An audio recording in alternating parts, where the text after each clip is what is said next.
जैसे कि ऋण कपड़ों से दाग हटा देता है, ये लाल किताब के ऋण आपकी कुंडली से दुख हटा सकता है। पूरी जिंदगी कोई उपाय करने की जरूरत नहीं पड़ेगी अगर आप लाल किताब के ऋण समझ लेते हैं। आपकी जिंदगी की आधी से ज्यादा समस्याएं लाल किताब के ऋण के एक उपाय से दूर हो सकती है। तो क्यों ना लाल किताब के ऋण को समझा जाए और वो एक मूलभूत उपाय करा जाए जिससे आपके जीवन की आधी से ज्यादा समस्याएं दूर हो जाएंगी।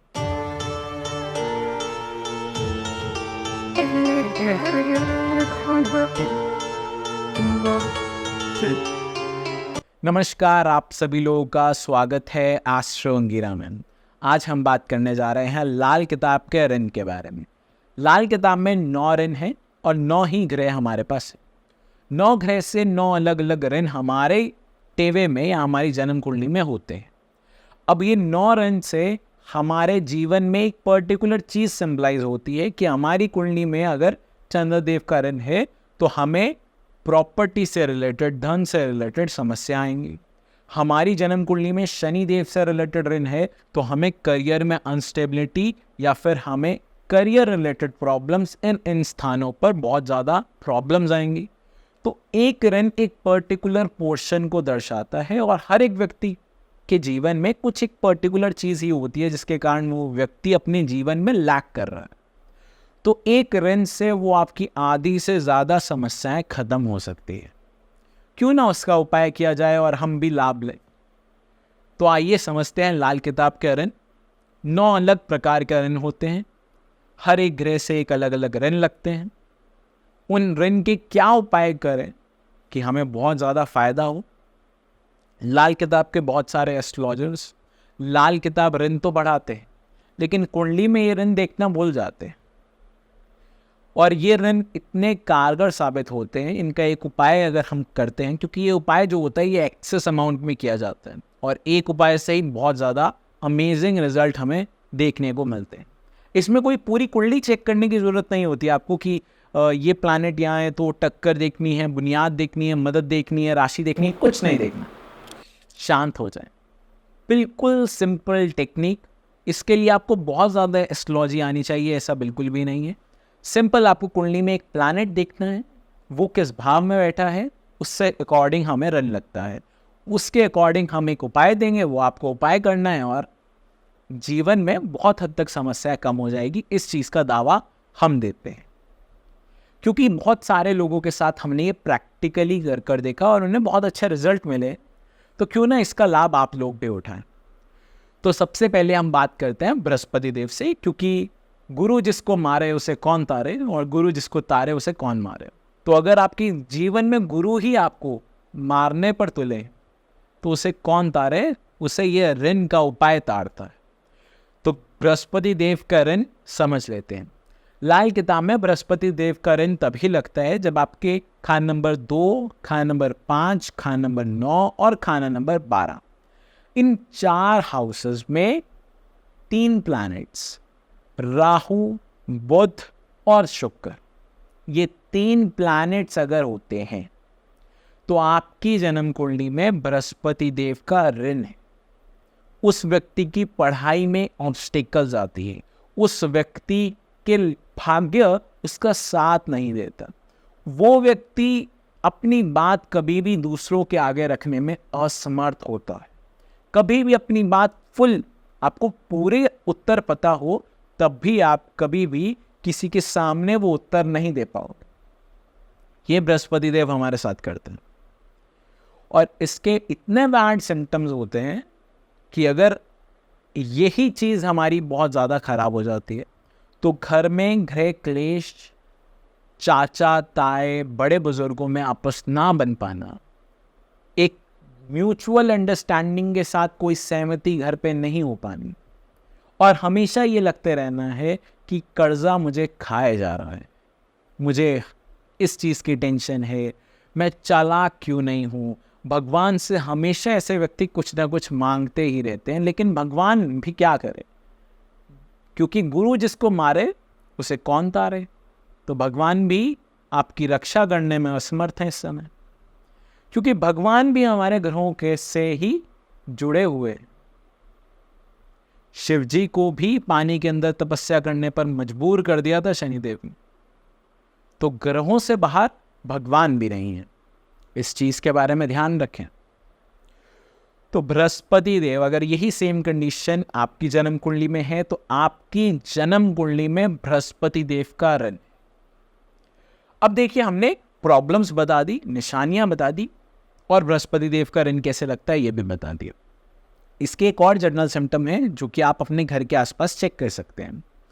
आपके घर में घुसते हुए लेफ्ट हैंड साइड, आपके घर में जब आप एंटर करते हैं तो आप अपने हैंड लेफ्ट हैंड साइड में अगर कोई विधवा औरत रहती है जो बहुत कम उम्र में विधवा हो चुकी, या जिसका लड़का पैदा होके मर चुका है, या वो अपने जीवन से ही बहुत ज़्यादा परेशान है, या उसका घर आधा बनकर आधा कच्चा है, ऐसे एक कोई महिला आपके घर के साइड में लेफ्ट हैंड साइड में रहती है, वो आपके घर से जनरली 200 मीटर के रेडियस के अंदर अंदर होनी चाहिए। ये रेडियस पहले ज़माने में बहुत कम था, अब इसे हम बढ़ा रहे हैं क्योंकि समय के साथ ज्योतिष को भी हमें एक्सटेंड करना होता है।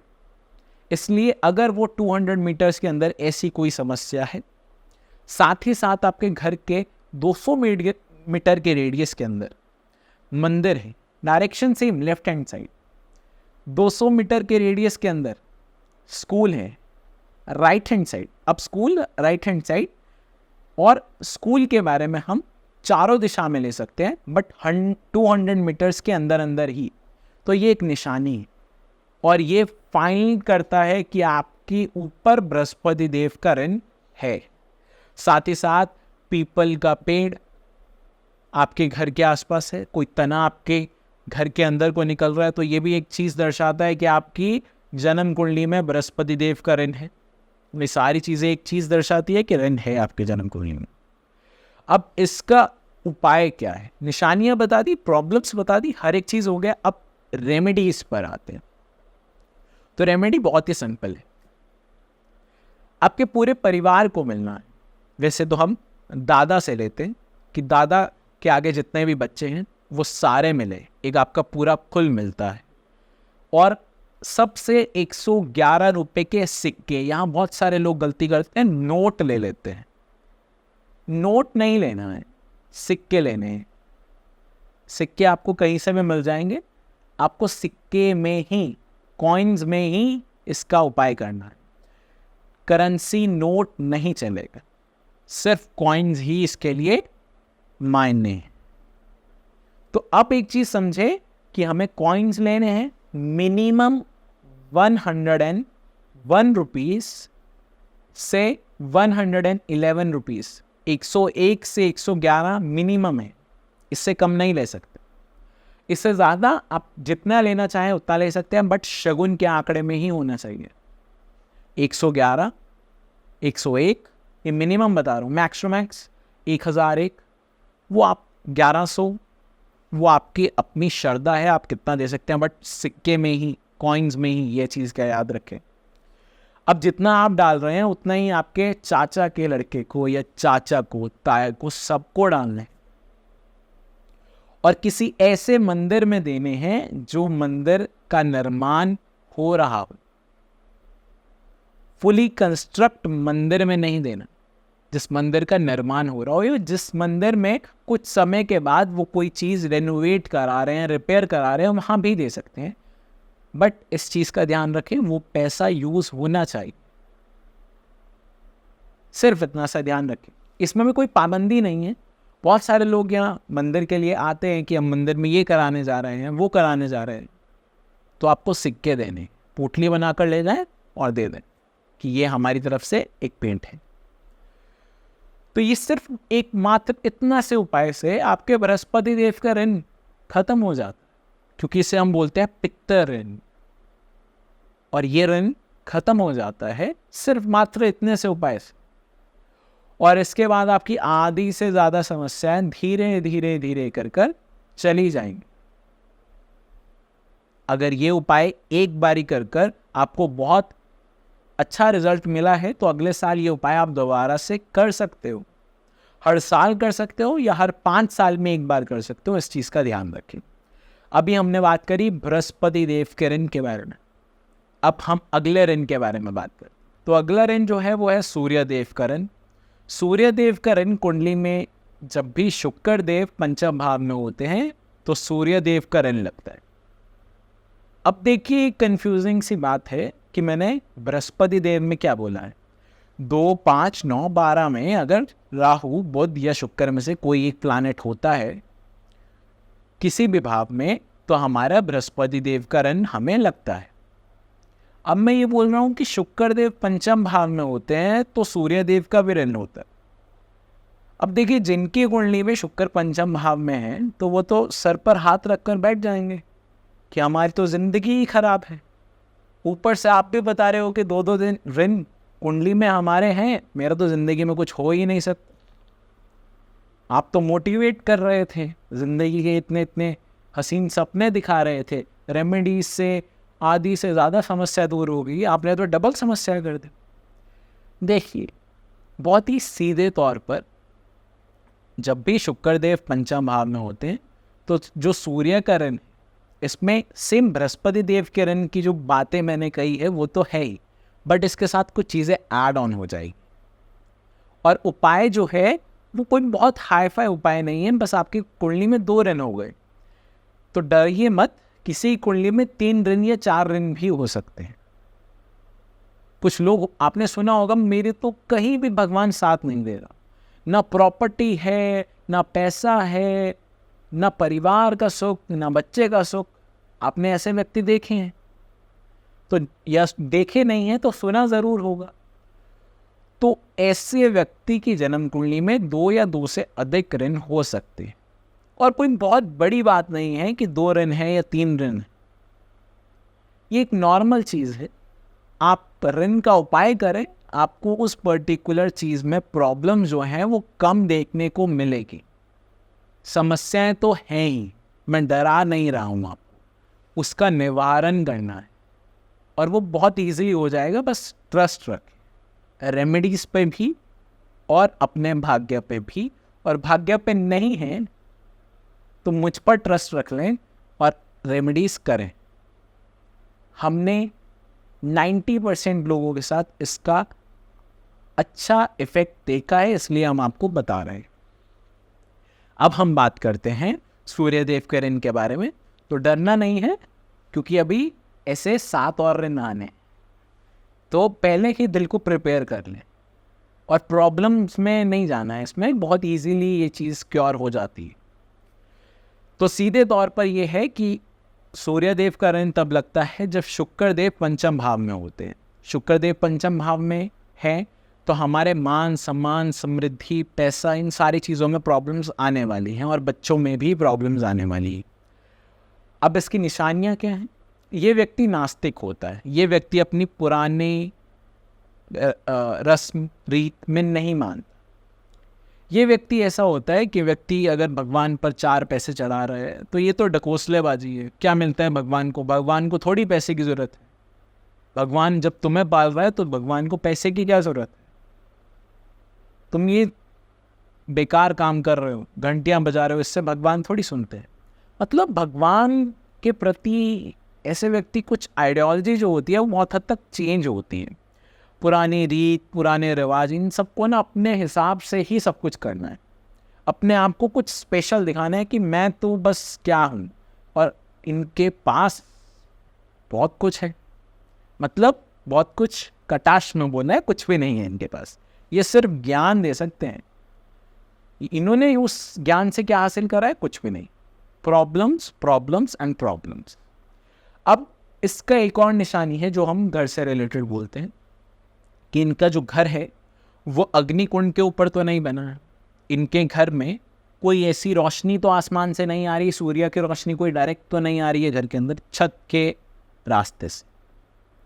कुछ लोग वेंटिलेशन के लिए छत में एक स्पेस छोड़ देते हैं या फिर कुछ रोशनदान ऐसे छोड़ देते हैं कि वो बिल्कुल छत से मिलता हुआ होता है और साथ ही साथ उससे डायरेक्ट रोशनी घर के अंदर आती है।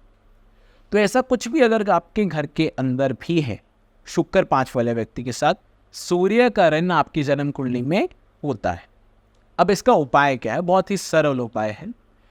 शांति पाठ या शांति यज्ञ आपको अपने घर में करवाना है। इससे सूर्यदेव का ऋण जो है वो खत्म हो जाता है। देखिए, उपाय बहुत हाईफाई नहीं है, बहुत इजी उपाय है। शांति पाठ, शांति यज्ञ कराना है। पिछले रन में हमने बात की कि पैसे इकट्ठे करने हैं और किसी ऐसे मंदिर में दे देने हैं जिसमें उस मंदिर का निर्माण होना है, रिपेयर होनी है। ईजी रेमेडीज़ हैं, कोई बहुत हाईफाई नहीं है कि आपको करने में बहुत ज़्यादा समस्या लगी, और एक ही बार करना है साल। अगर आपको फ़ायदा लगता है तो अगले साल दोबारा से कर सकते हैं अगर करना चाहें तो, वरना तो 5 साल तक इस उपाय का असर रहता है। अगली रन जो है वो है चंदर का रन। देखिए, चंदर का रन तब लगता है जब पिछले जन्म में या कोई ऐसी माता आपके कुल में से जिसके बच्चे पैदा होने के बाद माता ने बहुत दर दर की ठोकरें खाई, माता को सम्मान ना मिला, माता का बच्चा पैदा होकर मर गया। ये सारे ऋण के कारण हैं, मातृ ऋण के कारण, कि माता को बहुत ज़्यादा कष्ट होता है। तो मातृ ऋण के साथ साथ घर में निशानी जान लेते हैं। घर में ऐसे व्यक्ति की निशानी ये होती है कि उसके घर के आसपास हैंडपंप, कुआं या पानी का कोई ऐसा स्रोत जो सूख चुका है या जहाँ से अब पानी नहीं आता है, कोई पानी की ऐसी जगह है जो अब बहुत ज़्यादा ख़राब हो चुकी है, वहाँ का पानी जो है वो गंदा हो चुका है। ये सारी चीज़ें कारण है और एक ऋण की निशानी भी है कि आपकी जन्म कुंडली में चंद्र का ऋण है। अब जन्म कुंडली में कैसे जांचना है इसके बारे में भी बात करते हैं। तो जब भी केतु देव चौथे भाव में होते हैं तो चंद्रदेव का ऋण लगता है। अब इस चंद्रदेव के ऋण में ये होता है कि चंद्रदेव हमारे लिक्विडिटी कैश है, चंद्रदेव हमारा धन, चंद्रदेव हमारे प्रॉपर्टी, वाहन, ये सारी चीज़ें चंद्रदेव है। तो जो पुरखों द्वारा अगर दिया गया है कुछ, तो ये व्यक्ति कुछ समय में उसे नष्ट कर देगा, या फिर पैसा इसके पास हो जाए, टिक जाए, यह असंभव होता है बिना चंद्र के ऋण के बगैर। आपकी जन्म कुंडली में, अगर जन्म कुंडली में बात करें केतु 4 के वक्त, हम बोलते हैं चंद्र ग्रहण। तो चंद्रदेव तो आपके पीड़ित ही, और चंद्रदेव के पीड़ित होने से आपकी माता को भी प्रॉब्लम्स है, माता पर भी असर है, माता को भी समस्या है, हेल्थ रिलेटेड भी इश्यूज़ आते हैं, पैसे से संबंधित भी इश्यूज़ आते हैं, साथ ही साथ प्रॉपर्टी, वाहन, इन सारी चीज़ों में प्रॉब्लम्स ही प्रॉब्लम। चंद्रदेव ये चीज़ दर्शा रहे हैं। पैसा आता है लेकिन टिकता नहीं। क्यों नहीं टिकता? चंद्रदेव का ऋण है। अब चंद्रदेव के ऋण में क्या कर सकते हैं, क्या रेमेडीज है, उसके बारे में बात करते हैं।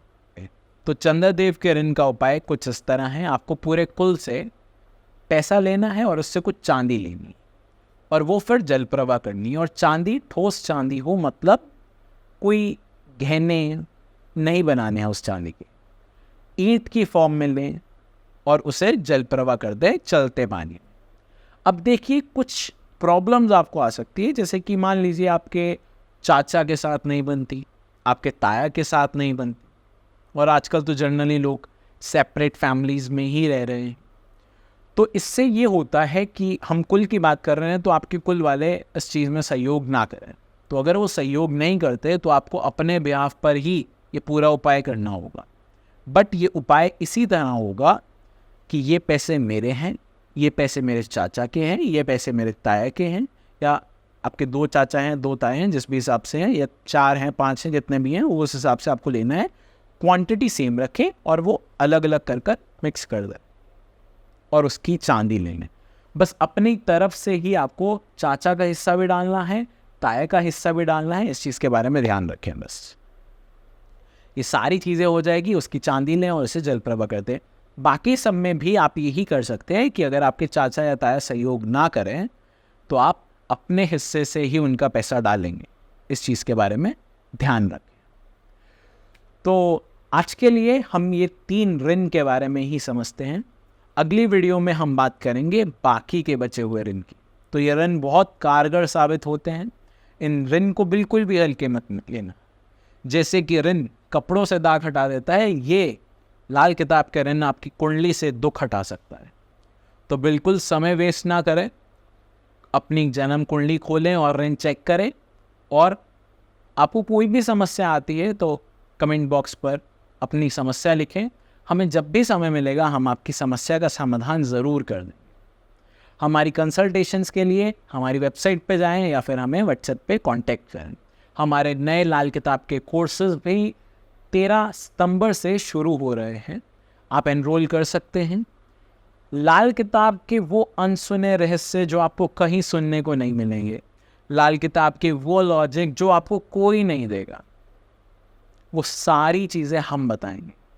लाल किताब लोग ऊपर ऊपर तौर पर पढ़ाते रहते हैं, जब उनसे लॉजिक मांगते हैं तो वो बिल्कुल ब्लैंक हो जाते हैं कि ऐसा क्यों होता है सर। तो वो बोलते हैं ऐसा होता है, बस मान लीजिए। तो वो चीज़ हम नहीं करते, तथ्य के साथ पढ़ाएंगे, बिल्कुल लॉजिक के साथ पढ़ाएंगे। और आपको नहीं समझ आता है कुछ समय में, हमारी 4-5 क्लासेस के बाद आपको लगता है कि नहीं सर तो अच्छा नहीं पढ़ाते, तो आप अपने पैसे हमसे वापस ले जाएं।